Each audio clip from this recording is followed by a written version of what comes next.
আসমান আল্লাহ বানাইলেন কুন ফায়াকুন বইলা, জমিন আল্লাহ বানাইছেন কুন ফায়াকুন বইলা, কিন্তু আমাকে আপনাকে আল্লাহ পাক কুন ফায়াকুন বইলা বানায় নাই। মানুষকে আল্লাহ বানাইছে খলাকতু বিয়াদাইয়া, আল্লাহ বলে আমার কুদরতি হাত দিয়া বান্দা বান্দিরে বানাইছি। আল্লাহ বলেন প্রতিদিন জমিন আমি আল্লাহর কাছে আবদার করে, মালিক অনুমতি দাও আমি জালেম গুলিরে আমার পেটে গিলে ফেলি। যেমন কয়েকদিন আগে তুরস্কে কত বড় ভূমিকম্প হয়ে গেল, লক্ষ মানুষকে জমিন গিলে ফেলেছে, 5 তলা 6 তলা 10 তলা বিল্ডিং জমিন গিলে ফেলেছে। আল্লাহ বলেন এই রকম গিলে ফেলার জন্য প্রতিদিন জমিন আল্লাহর কাছে আবদার করে। কেন করে জানেন? জমিনে কো মালিক আমি জমিন আর কতকাল ধৈর্য ধরব? আসবিরু ইলা মাতা আসবিরু, আসবিরু ইলা মাতা আসবিরু, আমি জমিন আর কতকাল ধৈর্য ধরব? ওই জালেম গুলি তোমার দেওয়া হাত দিয়ে তোমার নাফরমানি করে, তোমার দেওয়া চোখ দিয়ে তোমার নাফরমানি করে, তোমার দেওয়া জবান দিয়ে তোমার নাফরমানি করে, তোমার দেওয়া পা দিয়ে তোমার নাফরমানি করে। আমি জমিন আর কত ধৈর্য ধরব? আল্লাহ অনুমতি দাও আবতালিউ ইবনা আদম ফি কারি, আমি সবগুলি জালিমকে গুনাহগারকে খেয়ে ফেলি। এমনি ভাবে আল্লাহ পাক কয় সাগর মহাসাগর গুলি প্রতিদিন আল্লাহর কাছে এই আবদার করে, ও মালিক আমি সাগর আর কতকাল গুনাহ দেখব? আমার পারে আইসা সমুদ্র সৈকতে আইসা যেই পরিমাণ গুনাহ করে, যেই পরিমাণ অন্যায় করে, আমি সাগর আর সইতে পারি না, একটু অনুমতি দাও। ওরা তো মাটিরে নাপাক করে ফেলেছে, জমিনটারে নাপাক করে ফেলেছে, একটু অনুমতি দাও, অনুমতি দাও, আমি সাগর পাক বানায় দেই পানি দিয়া। আল্লাহ পাক রব্বুল আলামিন এইভাবে ফেরেশতারা পর্যন্ত প্রতিনিয়ত আবদার করে। জমিন প্রতিদিন আল্লাহর কাছে আবদার করে আর কয় মালিক আর ধৈর্য ধরতে পারি না। আল্লাহ পাক রব্বুল আলামিন তখন বলে, এর জমিন থাম থাম, আমার আর আমার বান্দার ভিতরে তোমরা নাক গলাতে আসবা না। আমি আল্লাহ দেখতেছি জমিনে কেমন অন্যায় হয়, কেমন অত্যাচার হয়, কেমন গুনাহ হয়। এরপরও আমি আল্লাহ কেন ধরি না জানোনি? কারণ ওই মানুষকে আমি আল্লাহ বড় আদর করে বানাইছি।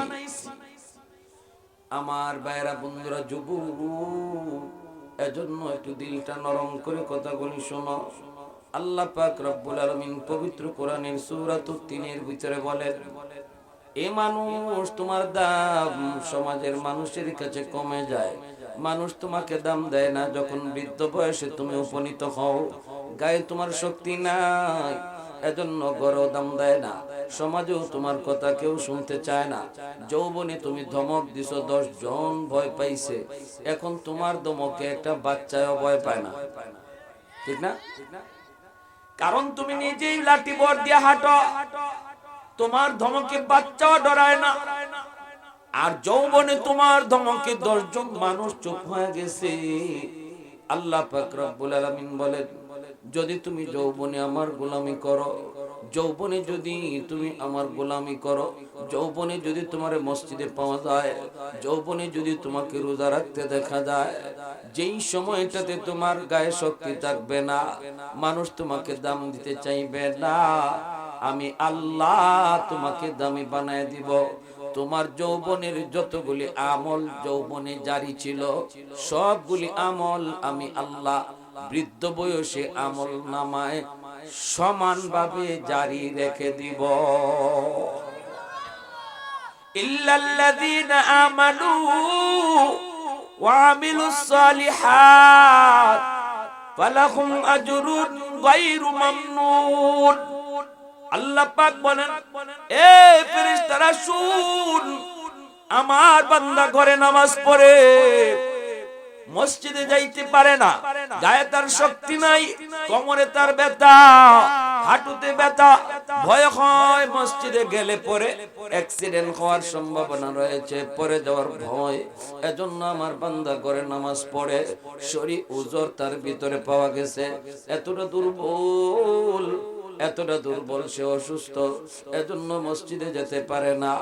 আল্লাহ পাক ফেরেশতাদেরকে বলে, ফেরেশতারা আমার বান্দার যৌবনের ফাইলটা আমি আল্লাহকে দেখাও। আল্লাহকে যখন যৌবনের ফাইলটা দেখানো হবে, রব্বুল আলামিন ফাইল উল্টায় আল্লাহ বলবে, ওই যে দেখো যৌবনে আমার বান্দার মসজিদে যাওয়ার আমল আছে, প্রতি ওয়াক্ত মসজিদে যায় নামাজ পড়তো, এখন আমি তার শক্তি কেড়ে নিয়েছি, আমি তারে বৃদ্ধ বানাইছি, নিজের ইচ্ছায় বৃদ্ধ হয় নাই, আমি তার গায়ের শক্তি কেড়ে নিয়েছি। যদি আজও তার গায়ের শক্তি থাকতো, আজও সে মসজিদে যায় নামাজ পড়তো রে। অতএব আমার বান্দা যৌবনে যেইভাবে মসজিদে গিয়ে নামাজ পড়ছে, আজ বৃদ্ধ বয়সে ঘরে পড়লেও তার আমল নামায় জামাতের সওয়াব লিখে দাও। আমার বান্দা তাহাজ্জুদ পড়তো, গায়ে যতদিন শক্তি ছিল, এখন পড়তে পারে না, আফসোস করে, কিন্তু যৌবনে তাহাজ্জুদের সওয়াব লিখে দাও। আল্লাহু আকবার বলে বলা। আব্দুল্লাহ ইবনে মুবারক রাহমাতুল্লাহি আলাইহি বহুত বড় আল্লাহর ওলি, বহুত বড় মুহাদ্দিস, বহুত বড় মুজাহিদ, 6 মাস হাদিস পড়াইতেন আর 6 মাস তিনি জিহাদে মগ্ন থাকতেন। আব্দুল্লাহ ইবনে মুবারক রাহমাতুল্লাহি আলাইহি অনেক মুরিদান ছিল, অনেক ভক্তবৃন্দ ছিল। আল্লাহর ওলি যখন ইন্তেকাল করেন, স্বপ্ন যুগে ওনার একজন মুরিদ স্বপ্ন যুগে ওনারে দেইখা বলতেছে, ও আল্লাহর ওলি, কবরে আপনার সাথে কেমন আচরণ হয়েছে? আব্দুল্লাহ ইবনে মুবারক রাহমাতুল্লাহি আলাইহি বলেন, আল্লাহ আমার চেয়ে আমার পাশের বাড়ির একজন কামার লোহার কাজ করত, ওই কামারের মর্যাদা আল্লাহ আমার চেয়েও বাড়ায়া দিছে, তার মর্যাদা মাকাম আমার চেয়ে অনেক বেড়ে গেল। কি জন্য কি জন্য? এই কথা শোনার পরে আল্লাহর ওলির ওই খাদেম, ওনার শাগরিদ সকাল বেলা কামারের বাড়িতে চলে যায়। কামারের বাড়িতে হাজির হয়ে তার স্ত্রীকে জিজ্ঞেস করেন, মা কি ছিল তোমার স্বামীর নেক আমল একটু বলো। মহিলা কয়, আমার স্বামী বেশি নেক আমল তো মনে পড়ে না, তবে আমার যতদূর মনে পড়ে, আমার স্বামী যখনই তিনি নামাজের ওয়াক্ত হয়ে যেত, সাথে সাথে কাজ বন্ধ করে তিনি মসজিদে হাজির হইতেন। এত কঠিন পরিশ্রমের কাম, লোহার কাম, ওই লোহার কাম কইরা তিনি যখন বাড়িতে বসতেন, বাড়িতে বসে আসার নামাজ পড়ে যখন তিনি ঘুমাইতেন, শরীর তার ক্লান্ত হয়ে যেত। তিনি এক সময় তাহাজ্জুদের নামাজ পড়ছেন, কিন্তু বৃদ্ধ বয়সে তার গায়ের শক্তি কমে গেল। কামারের কাম, কুমারের কাম, লোহার কাম, ফজরের আগে তাহাজ্জুদের টাইম। আব্দুল্লাহ ইবনে মুবারকের ঘরটা আমাদের ঘরের সামনে সামনে, জানালা দিয়া তাকাইলে আব্দুল্লাহ ইবনে মুবারকের ঘর দেখা যায়। আমার স্বামী তাহাজ্জুদের সময় ঘুম ভাঙতো ঠিক, যৌবনের অভ্যাস অনুযায়ী তার ঘুম ঠিকই ভাঙতো, কিন্তু গায়ে শক্তি থাকতো না, গায়ে তার ব্যথা। এজন্য জানালা দিয়া তাকায় দেখতো আল্লাহর ওলি আব্দুল্লাহ ইবনে মুবারক তাহাজ্জুদের নামাজ আদায় করে রে। ওই দৃশ্যটা দেখা আমার স্বামী চোখের পানি জড়ায় জড়ায় কাঁদতো আর বলতো, মালিক আমারও তো মন চায় তোমার কুদরতি কদমে সেজদা দেই, আমারও মন চায় শেষ রাতে তোমার খাস দরবার যখন খুলে যায়, ওই সময়টা, যেই সময়টাতে যা চায় বান্দা তুমি তা দাও। আমার তো মন চায় আমিও তোমার কাছে কিছু চাই, কিন্তু পারি না, পারি না। আল্লাহ, সারাদিন কামারের কাম করি, লোহার কাম করি, আমি ক্লান্ত, আমি বড় পরিশ্রান্ত, এজন্য উঠতে পারি না গো মালিক, কিন্তু আমারও মন চায় তাহাজ্জুদ পড়ার। আল্লাহ পাক রব্বুল আলামিন তার ওই মনের এই ইচ্ছা আর চাহা, তার আগ্রহ আর আকুতি আর মিনতিকে আল্লাহ এত পছন্দ করছে, আব্দুল্লাহ ইবনে মুবারক তাহাজ্জুদ পইরা যেই পরিমাণ সওয়াব পাইছে, আল্লাহ তারে ঘুমায় থাকলেও ওই পরিমাণ সওয়াব তারে দান করছে। আর একটু জোরে মুহাব্বতের সাথে সুবহানাল্লাহ। এজন্য আল্লাহ পাক রব্বুল আলামিন ওই মানুষটারে ইবাদতের পেনশন দেয়া দেয়। দুনিয়ার সরকার তার বেতনের পেনশন দেয়। সরকারি চাকরি যখন নির্ধারিত মেয়াদ পর্যন্ত, নির্ধারিত বয়স পর্যন্ত, আল্লাহর কোন বান্দা সরকারি চাকরি যখন করে, সরকার তার এক পর্যায়ে আর তার ডিউটি করতে দেয় না। সরকার কই এইবার তুমি ঘরে বসে থাকো, তুমি তোমার নির্ধারিত টাইম মতো আমার বিধান, আমার ডিউটি তুমি ঠিক মতো পালন করেছো, এখন তুমি দুর্বল হয়ে গেছো, আমি সরকার তোমার ডিউটির উপরে খুশি, তুমি এখন বাড়িতে থাকো, অফিসে আসা লাগবে না, বেতন তোমার অ্যাকাউন্টে পৌঁছে যাবে। আল্লাহ পাক বলে আমি সকল সরকারের সরকার, আমার বান্দা যখন তার গায়ে শক্তি থাকা পর্যন্ত আমার কদমে সেজদা দেয়, আমি আল্লাহ যখন পারে না তখন তারে ঘরে বসাইয়া ইবাদতের পেনশন দেয়। আল্লাহু আকবার। তাহলে গায়ে শক্তি থাকতে আল্লাহর কদমে সেজদা দেওয়ার দরকার আসেনি না নাই? আরেকটু জোরে বলে আসেনি না নাই? এ যুবক, তোমার যৌবনের ইবাদতের কারণে আল্লাহ জমিন টিকায় রাখছে। সুবহানাল্লাহ। প্রতিদিন জমিন আল্লাহর কাছে আবদার করে, মালিক আলা কুল্লি ইয়াউমিন ওয়াল আরদু ইস্তাজিলু রাব্বাহু ওয়াল মালাইকাতু ইস্তাজিলু রাব্বাহু ওয়াল বাহরু ইস্তাজিলু রাব্বাহু আবদালিউ ইবনা আদম ফি কারি। আল্লাহ পাক রব্বুল আলামিন হাদিসে কুদসি আল্লাহ বলেন, প্রতিদিন জমিন আমি আল্লাহর কাছে আবদার করে, মালিক অনুমতি দাও আমি জালিম গুলিরে আমার পেটে গিলে ফেলি। যেমন কয়েকদিন আগে তুরস্কে কত বড় ভূমিকম্প হয়ে গেল, লক্ষ মানুষকে জমিন গিলে ফেলেছে, 5 তলা 6 তলা 10 তলা বিল্ডিং জমিন গিলে ফেলেছে। আল্লাহ বলেন এই রকম গিলে ফেলার জন্য প্রতিদিন জমিন আল্লাহর কাছে আবদার করে।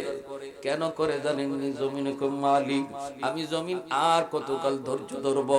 আসবিরু ইলা মাতা আসবিরু, আসবিরু ইলা মাতা আসবিরু, আমি জমিন আর কতকাল ধৈর্য ধরব? ওই জালেমগুলি তোমার দেওয়া হাত দিয়ে তোমার নাফরমানি করে, তোমার দেওয়া চোখ দিয়ে তোমার নাফরমানি করে, তোমার দেওয়া জবান দিয়ে তোমার নাফরমানি করে, তোমার দেওয়া পা দিয়ে তোমার নাফরমানি করে।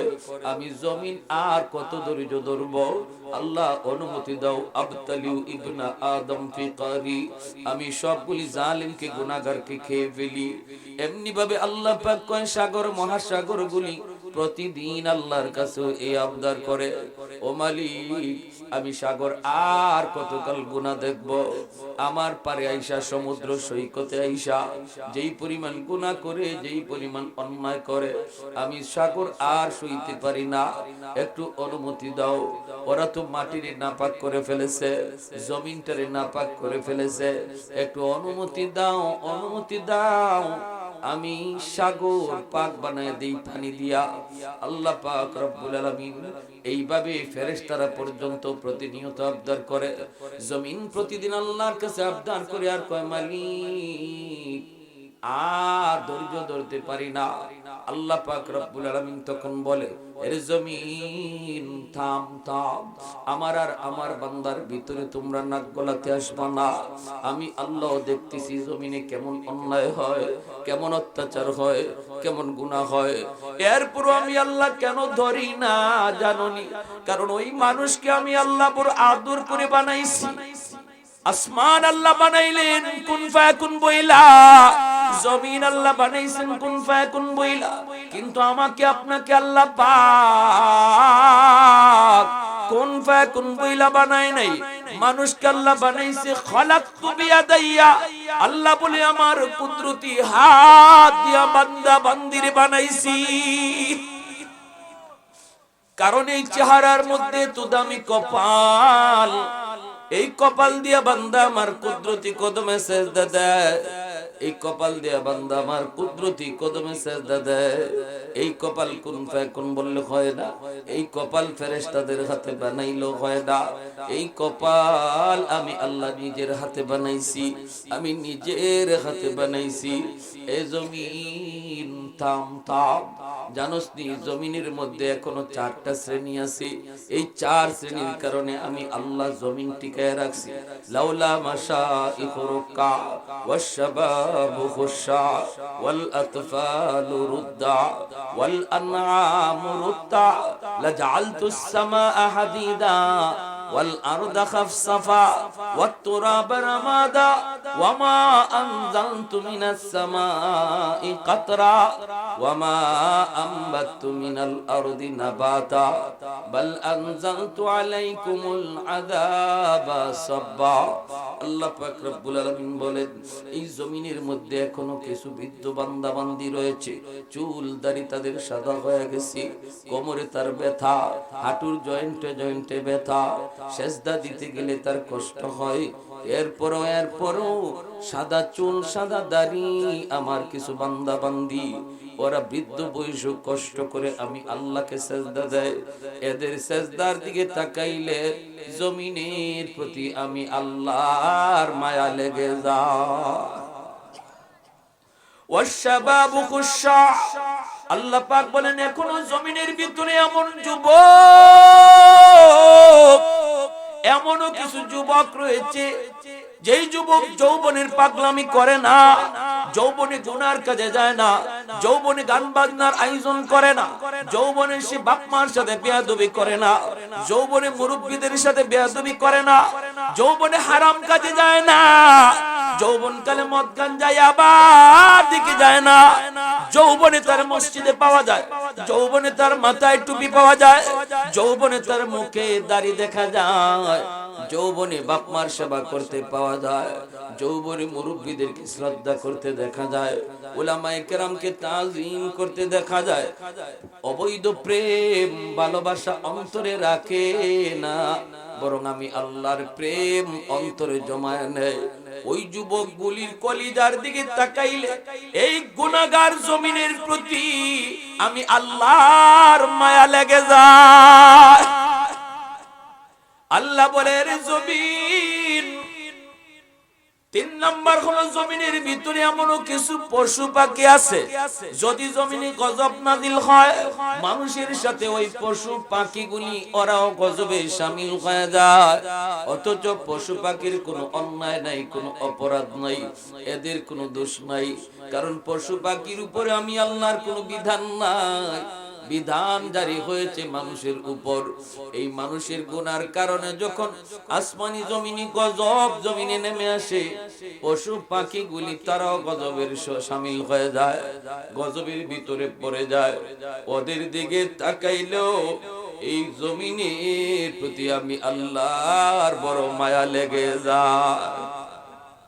মালিক বলে 4 নাম্বার হলো প্রতিটা ঘরে ঘরে কিছু শিশু বাচ্চা আছে, ওয়াল আতফালু রুদ্দা, শিশু বাচ্চাগুলি আছে, ওই শিশু বাচ্চাগুলি ওরা অবুঝ, ওরা নিষ্পাপ, ওদের কোনো গুনাহ নাই, ওরা মাসুম।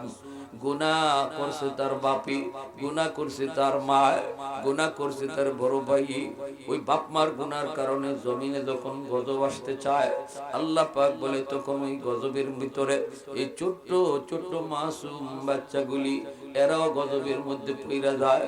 অথচ এই বাচ্চাটার কোনো দোষ নাই, এই বাচ্চাটার কোনো অপরাধ নাই, ওই বাচ্চাটার চোখের পানির দিকে তাকাইলে এই জমিনের প্রতি আমি আল্লাহর মায়া লেগে যায়। এজন্যই ছোট ছোট বাচ্চাকে আদর করবেন, মারবেন না, ধমক দিবেন না, আঘাত করবেন না, কারণ ওই ছোট্ট বাচ্চাটার উসিলায় আল্লাহ তোমারে আমারে বাঁচায় রাখছে। আল্লাহু আকবার জোরে খাও।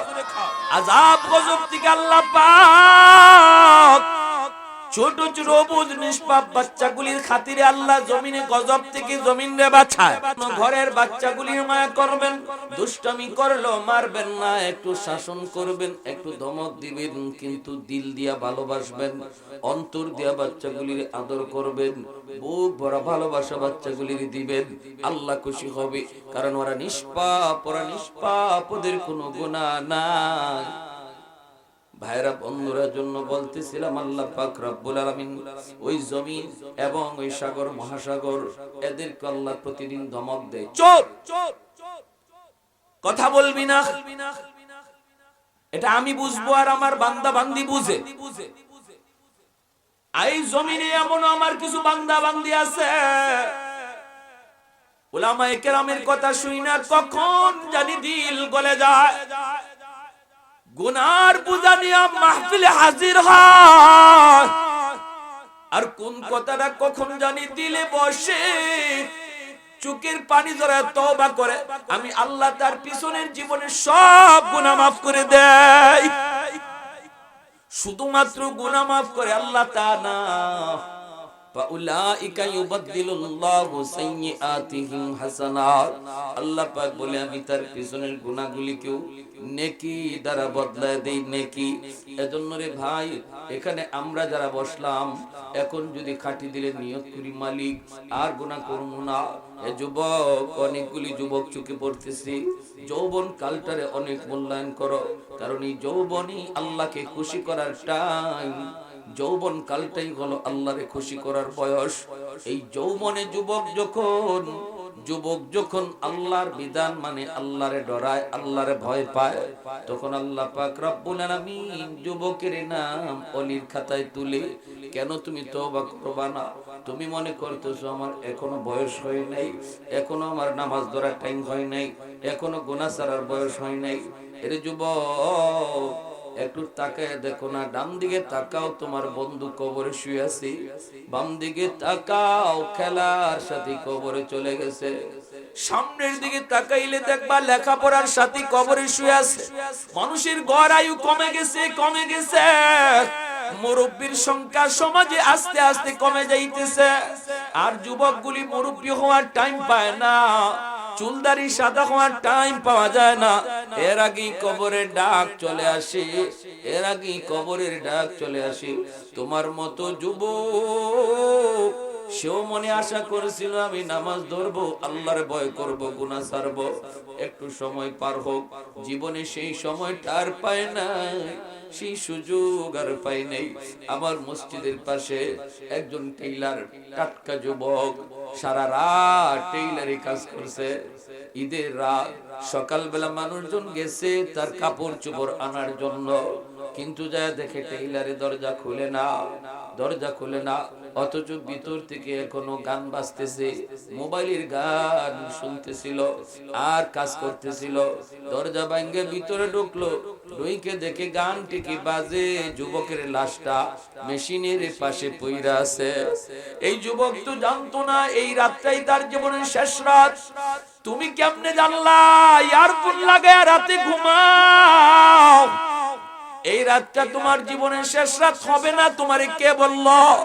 কত যুবক ঘুমায় আর ঘুম থেকে ওঠে না, কত যুবক মা বাবার কাছ থেকে বিদায় নিয়ে বের হয় আর বাপ মার কাছে ফিরে না, কত বাবা সন্তানের কাছ থেকে ঘর থেকে বিদায় নিয়ে হাসি মুখে গেল, এই বাবার চেহারা সন্তান আর দেখলো না।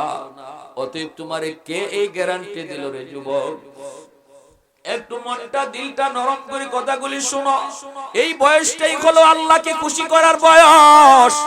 বৃদ্ধ মানুষ গায়ে শক্তি নাই, গুনাহ করে না, এতে আল্লাহ এত খুশি না। যত খুশি হয় যুবকের গায়ে শক্তি আছে, গুনাহ করার সুযোগ আছে, এরপরও করে না, এজন্য আল্লাহ খুশি হয়ে তারে ওলির খাতায় নাম উঠায় দেয়। লা ওয়ারআকাল কাফি, আমার মায়ার নবী রহমতের নবী বলেন, লা ওয়ারআকাল কাফি, সুযোগ ছিল যার গুনাহ করার, এরপরও যে গুনাহ করে না, শক্তি ছিল গুনাহ করার, এরপরও গুনাহ করে না, সেই হলো আল্লাহর ওলি। সুযোগ ছিল সুদের ব্যবসা করার, কারণ গায়ে শক্তি আছে, গোষ্ঠীও তার বড়, টাকাও আছে কচকচে টাকা, এরপরও আল্লাহর ভয়ে সুদের ব্যবসা করে না, আল্লাহর ভয়ে সুদের ব্যবসা করে না। সুযোগ ছিল মেম্বারের গম চুরি করার, এরপর গম চুরি করে না। সুযোগ ছিল চেয়ারম্যানের রাস্তার টাকা মারা, এরপর করে না, শুধুমাত্র আল্লাহর ভয়ে। মায়ার নবী বলেন, যার সুযোগ ছিল গুনাহ করার, এরপর করে না, শুধু আল্লাহর ভয়ে, যাই না রাইকো, সেই হলো তোমাদের ভিতরে সবচেয়ে বড় পরহেজগার। প্যারে হাল, এজন্য বলতেছিলাম আল্লাহ রাব্বুল আলামিন পবিত্র কোরআনুল কারীমের সূরাতুত ৩-এ এই সুসংবাদ দিয়েছেন। সুসংবাদটা কি? সুসংবাদ হলো যে মানুষ গায়ে শক্তি থাকা অবস্থায় সে আল্লাহর বিধান মানবে, ঠিক মতো দায়মি একটা আমল করবে। মসজিদে যাওয়ার অভ্যাসটা এক ওয়াক্ত গেলাম আর এক ওয়াক্ত গেলাম না এমন না, প্রতিদিন 5 ওয়াক্ত সে হাজির হয়, প্রতিদিন তেলাওয়াত, কোরআন তেলাওয়াত করে, কোনদিন মিস হইলেও কষ্ট পায়। প্রতিদিন দায়মি যে আমলগুলা গায়ে শক্তি থাকা অবস্থায় করবে, পবিত্র কোরআনের সূরাতুত তিনে আল্লাহ এই কথা বলেছেন, কসম খায়া তোমার বৃদ্ধ বয়সে যখন এই আমলটা করবার শক্তি থাকবে না, আমি আল্লাহ তোমারে এই আমলের পেনশন দিয়ে দিব। অর্থাৎ আমল জারি থাকবে, জারি, আমল বন্ধ হবে না, আমল বন্ধ হবে না। এজন্যই জুন্নুন মিসরি রাহমাতুল্লাহি আলাইহি বহুত বড় আল্লাহর এক ওলি, তিনি নদীর কিনারা দিয়ে হাঁটতেছেন আর দেখেন একটা বিচ্ছু নদীর পারে দাঁড়ায় রয়েছে। বিচ্ছুটা নদী পার হতে চায়। জুন্নুন মিসরি রাহমাতুল্লাহি আলাইহি ইনি অপেক্ষা করতেছেন, দেখতেছেন দেখি বিচ্ছুটা কি করে, কেমনে নদী পার হয়। নদীতে কোনো খেয়া নাই, নদীতে কিছু নাই, পার করার কিছু নাই। হঠাৎ করে দেখেন পানির নিচ থেকে একটা কচ্ছপ, যেটাকে আমরা সিলেটি ভাষায় মনে খাট্ট হই, এই কচ্ছপ পানির উপরে উঠছে, উঠিয়া বাসতে বাসতে নদীর কিনারে আসছে। আর বিচ্ছুটা লাফ দিয়া কচ্ছপের পিঠে বসছে, আর কচ্ছপ খেয়া হইয়া নদীর এপার থেকে ওই পারে বিচ্ছুটারে পৌঁছায় দিছে। আল্লাহ পারেনি না? পারে না? এই ক্ষমতা আল্লাহর আসেনি না? নাই। কাদিরে কুদরত দারি বরকামাল, কাদিরে কুদরত দারি বরকামাল, আনতা রব্বি আনতা হাসবি দুল জালাল, আনতা রব্বি আনতা হাসবি দুল জালাল, আহাদুল লাইসা কামিসলি সামাদুন লাইসা কাফাদলি, লিমানিল মুলকু তুগু ইতু সাজাওয়ার খুদাই, তো খুদাবন্দ ইয়ামিনি তো খুদাবন্দ ইয়াসারি, তো খুদাবন্দ জমিনি তো খুদাবন্দ সামাই, তো রহিমি তো করিমি তো সামিঈ তো বসিরি, তো মুইদ্দি তো মুদিল্লি তো মালিকিল আরশি বাজাই, বরি আজ খুরদন ও খুফতন, বরি আজ তুহমত মরদন, বরি আজ ভীম উমিদি, বরি আজ রঞ্জ বালাই। আল্লাহু আকবার। জুন্নুন মিসরি কয়, মালিক একটা বিচ্ছুরে তুমি তোমার কুদরতে নদী পার করাইছো, আমারও পার করাও। আল্লাহ পাক রব্বুল আলামিন অন্তরের ভিতরে ইলহাম করে দিলেন, হাতের যায় নামাজ পানিতে বিছায়া দাও। সুবহানাল্লাহ, আস্তাগফিরুল্লাহ। হাতের যায় নামাজ পানিতে বিছায়া দাও, যায় নামাজে তুমি বসে যাও। আল্লাহ পাক যায় নামাজে বসে নদী পার করতে পারেনি না? পারে না? শাহজালাল মুজরিদি ইয়ামুনি সুরমা নদী কেমনে পার হইছেন? নৌকায় না, যায় নামাজে বৈশা। কেমনে বৈশা? যায় নামাজে বৈশা। এজন্য আল্লাহ পারেনি না? পারে না। এটা তো ওলিদের কারামত, ওলিদের কোনো নিজস্ব ক্ষমতা না। ওলিদের কারামত এটা ঘটায় কে? আল্লাহ যদি করে তাহলে সব অসম্ভব সম্ভব, ঠিক না? ওলিদের মুজিজা, ওলিদের কারামত, নবীদের মুজিজা, এগুলা তাদের ব্যক্তিগত কোনো ক্ষমতা না, এটা গঠন আর করান কে? এজন্য আহলে সুন্নাহ ওয়াল জামাতের আকীদা হলো কারামাতুল আউলিয়া হাক্কুন, ওলি আল্লাহদের কারামত এটা হক, সত্য। কিন্তু আমাদের সমাজে কিছু ভাইরাস আছে, কিছু ভাইরাস আছে, ওলি আল্লাহ তো মানেই না, আর ওলি আল্লাহদের কোন কারামতের ঘটনা কইলে আর বললে গাঞ্জাখুরি কথা কয়নি না? কয় কোরআনের কোথায় আছে? হাদিসের কোথায় আছে? আরে বাটফা, তুই কোরআনের এই কোরআনের কোথাও পাস না সুলাইমান আলাইহিস সালাম বিলকিস রানীর সিংহাসন কেমনে আনাইলেন? বিলকিস রানীর সিংহাসন কেমনে আনাইলেন সুলাইমান আলাইহিস সালাম? ইনি বলছেন যে বিলকিস রানী রওনা দিয়া দিছে 7টা গেটের ভিতরে সিংহাসন রাখিয়া, আর 7টা গেটের তালার চাবি বিলকিস রানীর গুঞ্জার মাঝে। এইবার সুলাইমান আলাইহিস সালাম কয় রানী তো রওনা দিয়া দিছে, আর সিংহাসন হইলো 7টা গেটের ভিতরে, চাবি হইলো রানীর হাতে। আমার দরবারে এমন কে আছো এই 7 গেটের ভিতরে থাকা ওই সিংহাসন বিলকিস রানী আসার আগে আগে নিয়ে আসতে পারবা? ওয়াকাল ইফরিতু মিনাল জিন, জিনের ভিতর থেকে ইফরিত নামক এক জিনে কয় আমি পারমু। এমনি সুলাইমান নবী কয় আরো তাড়াতাড়ি কেটে পারবা। তখন দরবারের ভিতর থেকে একজন আল্লাহর ওলি, যিনি ইসমে আজম জানতেন, আল্লাহ যাকে ইসমে আজমের পাওয়ার দিয়েছিলেন, ইনি কয় আমি এর চেয়েও তাড়াতাড়ি আনতে পারবো। সুলাইমান আলাইহিস সালাম কয় কত তাড়াতাড়ি? ইনি বলতেছে আপনি চোখ মুছবেন আর চোখ খুলবেন, দেখবেন সিংহাসন হাজির। আরো আস্তে কোন সুবহানাল্লাহ। বোঝা যায় আপনাদের এখানে এরকম দুই একজন আল্লাহর ওলি অহরহ আছে। সুবহানাল্লাহ, আস্তে কেন? জোরে বলেন সুবহানাল্লাহ। চোখ মুছবেন আর চোখ খুলবেন, 1000 মাইল দূরে সিংহাসন হাজির হয়ে যাবে। এটা কি এমনে? আল্লাহ পাকের নাম আল্লাহ, এটা ইসমে আজম। কেউ যদি আল্লাহ নামের উপরে মস্ত হয় তাহলে আল্লাহ তাকে পাওয়ার দিয়া দেয়। সে আল্লাহ কয়ে ডাক দিয়ে যেটা চাইবো আল্লাহ এটাই দিয়া দিব। এটা অসম্ভব হইলো আল্লাহ সম্ভব বানায় দিব। আবার কেউ বলছেন ইয়া হাইয়্যু ইয়া কাইয়্যুম, এই নাম বেশি বেশি যে জপব, এর উপরে যে আমল করব, তারে আল্লাহ ইসমে আজমের শক্তি দেয়। বুঝে আসছে ভাই? আমরা আল্লাহ নামের জিকির বেশি বেশি করব ইনশাআল্লাহ। ইয়া হাইয়্যু ইয়া কাইয়্যুম বেশি বেশি পড়ব ইনশাআল্লাহ।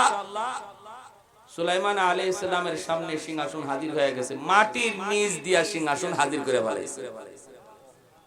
বিলকিস রানী আসছে, সিংহাসন থুইয়া আইছে, সুলাইমান নবীর দরবারে আয়া ছায়া দেখে, মা এটা দিয়ে আমারটার মতো লাগে। বিশ্বাসও তো করতে পারে না, কেমনে কয় এটা দিয়ে আমারটা, কেমনে কয়? কারণ নিজের চৌকে থুইয়া আইছে 7টা গেটের ভিতরে তালা দিয়া, এরপরে রওনা দিয়া দিছে। এই সিংহাসন, এত বড় সিংহাসন এখানে আইব কেমনে? কই ধরতে পারে না। সুলাইমান আলাইহিস সালাম কয় দেখো তো সিংহাসনটা চিনোনি, এটা কি তোমার? এখন কেমনে কয় হয় এটা আমার? তো যদি কয় আমার, তাহলে আইলো কেমনে? কত প্রশ্ন জাগেনি না জাগে না? বুদ্ধিমতী নারী ছিল বিলকিস রানী, কয় আমার ওই কই কেমনে, তবে আমারটার মতোই, আমারটার মতোই। তখন সুলাইমান আলাইহিস সালাম বুঝছে যে না, এটার মাথায় গিলু আছে, এটার মাথায় গিলু আছে। আল্লাহ তো এই ঘটনাটা, এই একজন ওলির কারামতের ঘটনাটা আল্লাহ কোরআনে কইছে। তুমি যদি ওলির অসম্ভব কোন কারামত শুনাইলি গাঞ্জাখুরি কথা কতি, এটা কি কইবা? আল্লাহর কোরআনে আয়াতে কি কইবা? সব বুদ্ধি এখানে চলবে না যেখানে আল্লাহর ক্ষমতা প্রয়োগ হবে, ঠিক কি না? আল্লাহর ক্ষমতা যেখানে চলবে, এখানে তোমার আমার যুক্তি চলবে না, বুদ্ধি চলবে না। এখানে আমার আপনার বুদ্ধি হায়রান হয়ে যাবে। এজন্য আল্লাহ বলছেন এই মেরাজের মাস, সবে কি কয় রজব মাস চলতেছে, মেরাজের আলোচনা করতে যে আল্লাহ সুবহানাল্লাযী আসরা বিআবদিহি কে শুরু করেছেন। আল্লাহ শুরু করবেন আমি আমার বন্ধুরে হেরেম শরীফ থেকে বাইতুল মুকাদ্দাস নিয়ে গেছি, সুবহানাল্লাহ আগে কেন বললেন? তাফসীরি কিতাবে এর ব্যাখ্যা দিয়েছেন, আল্লাহ বুঝাইতে চান আমি এমন এক ঘটনা তোমাদেরকে এখন শোনাবো যেটা আমি আল্লাহ করাইছি, এটা তোমাদের বুদ্ধিতে ধরবে না, যুক্তিতে ধরবে না, তোমাদের ব্রেইন হায়রান হয়ে যাবে। এরপরও বিশ্বাস করো আর মুখ দিয়ে সুবহানাল্লাহ বলো, কারণ আমি আল্লাহর কাছে সব অসম্ভব সম্ভব হয়ে যায়। ঠিক কিনা জোরে বলেন? জন্নুন মিসরি রাহমাতুল্লাহি আলাইহি ইনি এরকম ভাবে জায়নামাজ বিছাইয়ে দিবেন আর জায়নামাজে বসে পড়ছেন। আল্লাহ পাক রব্বুল আলামিন জায়নামাজে বসাইয়া আল্লাহর ওলিরে নদী পার করে দিয়েছেন। আল্লাহর ওলি বিচ্ছুর পিছনে পিছনে দৌড়ান আর টার্গেট নিলেন, বিচ্ছুটা কই যায়, কোথায় যায়, আমি একটু দেখবো। হঠাৎ করে দেখেন হাওরের মাঝখানে একটা গাছ, গাছের নিচে একটা যুবক মনের আনন্দে ঘুমাইতেছে, মনের আনন্দে ঘুমাইতেছে। ওই যুবকের দিকে বিচ্ছুটা রওনা দিয়ে দিল। আল্লাহর ওলিও বিচ্ছুর পিছনে পিছনে রওনা দিলেন। পাশে যায় দেখেন বিচ্ছুর মাথা, ওই দেখা যায় এই যুবকের মাথার পাশে একটা বিষাক্ত সাপ ফনা ধরে আছে, যে কোনো মুহূর্তে যুবক কামড় দিবে, একদম পজিশন রেডি, কামড় দেওয়ার জন্য পজিশন রেডি। বিচ্ছুটা দ্রুত বেগে গেল, যাইয়াই লাফ দিয়া সাপের মাথায় উঠলো, ওইটাই সাপরে এমন ভাবে একটা দংশন করলো, বিচ্ছুর যন্ত্রণায় সাপ সাথে সাথে মারা গেল। আল্লাহর ওলি যুবককে ঘুম থেকে উঠাইলেন, রে যুবক, কি তুমি নেক আমল করেছো? আল্লাহকে কেমনে তুমি এত খুশি করলা? আল্লাহ আজকে তার নিজের কুদরতে তোমারে বিপদ থেকে বাঁচাইল। এই কথা বলতে যুবক মাথার পাশে তাকায় দেখে সাপ মরে আছে, সাপ মরে আছে, বিষাক্ত সাপ। আল্লাহর ওলি সব ঘটনা যখন তারে শোনায় বললেন, যুবক চোখের পানি জড়াইয়া আল্লাহর কুদরতি কদমে সিজদা দিয়ে শুকরিয়া আদায় করে আর বলতেছে, আল্লাহর ওলি, আমার বেশি নেক আমল মনে পড়ে না, তবে আমার যতদূর মনে পড়ে আমি যেখানেই থাকি না কেন আমি হলাম একজন রাখাল, মানুষের উট রাখালি করি, মানুষের দুম্বা রাখালি করি। যখনই কোনো নামাজের ওয়াক্ত হয়ে যায়, জঙ্গলে থাকলেও আমি নামাজ আগে আদায় করে নেই, হাওরে থাকলেও আমার নামাজ থেকে আমি গাফিল থাকি না। দুনিয়ার কোনো কাজ আমাকে নামাজ থেকে গাফিল করতে পারে না। অথচ আজকে আমার দোকানদারি মসজিদের নামাজ থেকে আমার গাফিল করে দেয়। যুবক, তোমার দোকানদারির কারণে তুমি মসজিদে যাইতে পারো না। তুমি যদি মসজিদে যাইতা আর দোকানের শাটার বন্ধ করতা, সকাল থেকে নিয়ে সন্ধ্যা পর্যন্ত যে টাইম তুমি দোকানদারিতে দিছো, এই দোকানদারির পুরা টাইমটা আল্লাহ পাক নফল বন্দেগীর ভিতরে ঢুকায় দিত। এই টাইমের ভিতরে তুমি জিকির করলে যেই সওয়াব, কোরআন তেলাওয়াত করলে যেই সওয়াব হইতো, ওই সওয়াব আল্লাহ তোমাকে দান করত। কিন্তু নামাজ না পড়ার কারণে পুরা টাইমটাই তোমার গুনার কাজে ব্যয় হয়ে গেল। এর যুবক, ওই যুবককে আমি যেখানেই থাকি সেখানেই নামাজ আদায় করে নেই। এরপরে আরেকটা কথা কয়, আমি যখন ঘুমাইতে যাব তখন আল্লাহর কাছে দোয়া করলাম, মালিক আমি তো একটু ঘুমাবো, কোন ভরসায় ঘুমাবো? যদি কোনো জীব জানোয়ার আমাকে হামলা করে, বাঁচানোর কেউ নেই গো আল্লাহ, তুমি সারা, আমি তোমার উপর ভরসা করে ঘুমাইলাম। ওমাইয়া তাওয়াক্কাল আলাল্লাহ ফাহুয়া হাসবু। আল্লাহ বলে, কেউ যদি আমি আল্লাহর উপর 100 ভরসা করে, আমি আল্লাহ তার নিরাপত্তাও 100 দান করি। এই যে আল্লাহর উপর ভরসা করে ঘুমাইছে, এজন্য আল্লাহ বিষাক্ত সাপের কামড় থেকে বিচ্ছু দিয়া তারে বাঁচাইছে। সুবহানাল্লাহ। তাহলে এই যুবক যৌবনে আল্লাহর ওলি হয়ে গেছে, আল্লাহরে খুশি করে ফেলাইছে, ঠিক না? এজন্য তুমি যদি আল্লাহকে খুশি করতে পারো, আল্লাহ রাব্বুল আলামিন কয়, বান্দা তুমি যদি আমারে খুশি করো, তাহলে তোমার জীবনের যত ভয়, তোমার জীবনের যত মুসিবত, তোমার জীবনের যত পেরেশানি, সবকিছু জিম্মাদার আমি আল্লাহ। আলা আলা ইন্না আউলিয়া আল্লাহি লা খাউফুন আলাইহিম ওয়ালা হুম ইয়াহজানুন। তুমি যদি আমার ওলি হও, তুমি যদি আমারে খুশি করো, ওলি হওয়া মানে কি আল্লাহরে খুশি করা। তুমি যদি আমারে খুশি করতে পারো, তাহলে তোমার জীবনে কোনো ভয় নাই, তোমার জীবনে কোনো পেরেশানি নাই, তোমার জীবনে কোনো টেনশন নাই। আসবে ভয়ের বস্তু, কিন্তু দেখবো আমি আল্লাহ। পেরেশানি আসবে, বাঁচাইবো আমি আল্লাহ। তাহলে নিজেরে আল্লাহর ওলি বানানোর দরকার আছে না নাই? কিভাবে আল্লাহরে খুশি কইরা? আল্লাহরে খুশি করতে হয় কিভাবে? আল্লাহরে খুশি করা সবচেয়ে সহজ, এর চেয়ে সহজ আর কিছু নেই। এই মুহূর্তে যদি আমরা তওবার নিয়ত করি, এই মুহূর্তে সাথে সাথে আল্লাহ আমার উপরে খুশি। তওবার নিয়ত, তওবার নিয়তটা যদি এখন করি, আল্লাহ যা করছি ভুল করছি আর করবো না, তখন আসার আগে আমার নাম ছিল গুনাহগারের খাতায়, আর এই তওবা করার সাথে সাথে আল্লাহ নাম উঠায় দিবে ওলির খাতায়। তাহলে এই নিয়তটা যে আল্লাহ জীবনে যত রোজা ছাড়ছি, ভুল করছি আর ছাড়বো না, সামনে রমজান, আল্লাহ রজব মাস পবিত্র মাস চলতেছে, আল্লাহ নামাজ ছাড়ছি, ভুল করছি আর ছাড়বো না। আল্লাহ কখন কোন সময় আজরাইলের সাথে সাক্ষাৎ হয় মালিক জানি না, আল্লাহ তওবা করলাম আর জীবনে আমি তোমার নারাজ করবো না। এই দিল থেকে এই নিয়তটা করার নিয়ত কার কার আছে? একটু হাত উঠে আল্লাহকে দেখান। আল্লাহ তুমি প্রতিটা হাতকে কবুল করো, মঞ্জুর করো। তাহলে যদি দিল থেকে করি, তাহলে এই মুহূর্তে আমার নাম সেকেন্ডের ভিতরে আল্লাহ খুশি হইয়া নাম ওলির খাতায় উঠে।